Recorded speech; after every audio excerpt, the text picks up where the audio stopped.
So let's talk about something that a lot of us feel but maybe don't always admit, that incredible, almost secret joy of just staying home.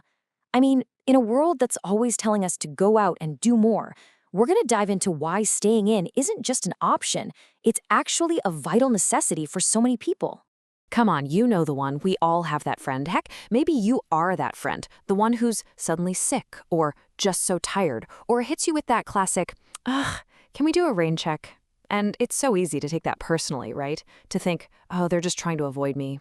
But here's the thing. The truth is, it's almost never about you. This isn't someone being antisocial for the sake of it. It's actually a super important form of self-preservation. For a huge number of us, home isn't just a place, it's the only docking station that really works for our mental and emotional batteries. Okay, so let's get into the why behind all this. Let's look at the actual science behind needing that alone time. Because this isn't just some random personality quirk. It's deeply, deeply rooted in how our brains are literally wired to handle all the energy and stimulation the world throws at us. This is where that whole idea of a social battery comes in, and it's a perfect analogy. See, for an extrovert, a crowded party is like plugging their phone into a supercharger. They leave feeling buzzed, more energized than before. But for an introvert, that exact same party is what drains their battery, even if they're having a blast. Every little bit of small talk, every interaction just takes a little bit of that charge away. And there's a really cool psychological reason for this. It's called optimal arousal theory. Basically, it suggests that some of us just have more sensitive nervous systems. Our baseline level of arousal or stimulation is already naturally higher, so it doesn't take much for us to feel totally overwhelmed. It's not a choice, it's just our fundamental wiring. So when that social battery starts flashing red, home becomes the one and only charger that actually gets the job done. It's that one safe place where you can finally unplug from all the world's demands, stop performing for everyone, and just plug back into yourself. So what makes home such an effective charger, anyway? Well, it really boils down to two things that are incredibly rare out there in the real world: a sense of total control and the mental space for real, genuine creativity to actually show up. I mean, just think about the difference. Out in the world, everything is unpredictable. Loud noises, bright lights, sudden changes, endless small talk. But at home, you're the master of your universe. You set the lighting, the noise level, the social vibe, which can be zero, the schedule. Everything is exactly on your terms. And, for people who deal with anxiety or are just highly sensitive people, this kind of control isn't a cute little luxury. No way. It's a critical survival mechanism. It's what makes a completely overwhelming world finally feel manageable again. It's about creating one space where your nervous system isn't constantly on high alert. And get this, it goes way beyond just feeling comfortable. It has real, measurable cognitive benefits.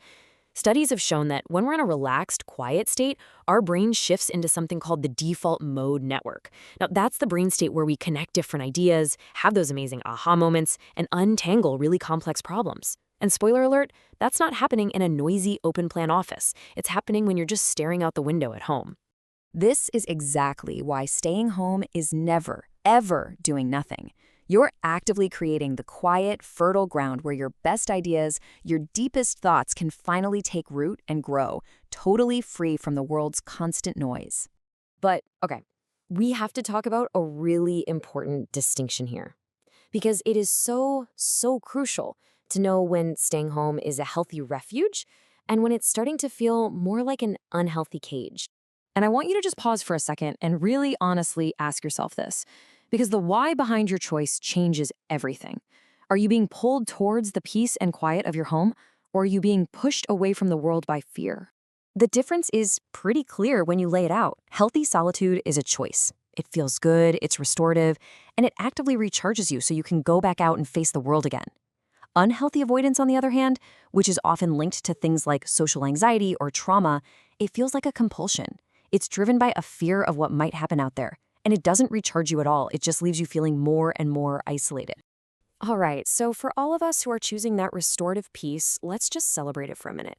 Let's talk about the incredible beauty in what our modern, hyperstimulated society might call boring.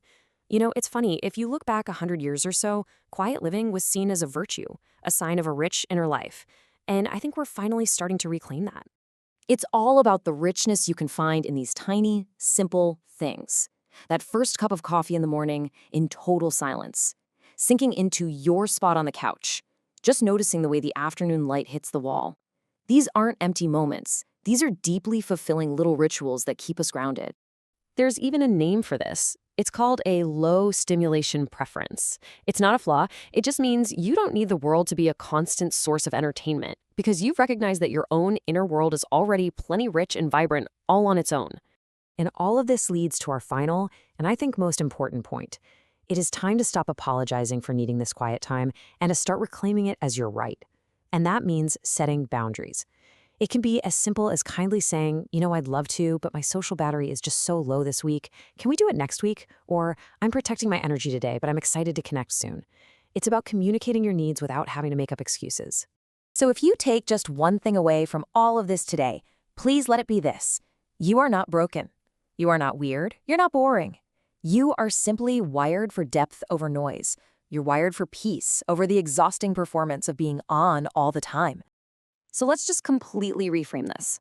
In a world that is constantly screaming for our attention, for more noise, for more hustle, the ability to find contentment in quiet, to recharge in solitude, and to connect deeply with yourself, that isn't a weakness.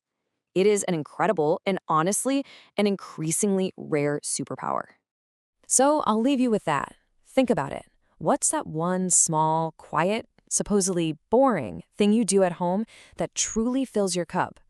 Maybe try this for a week. At the end of each day, just jot down one quiet moment that restored your energy. You might just be surprised to discover how powerful your own personal sanctuary really is.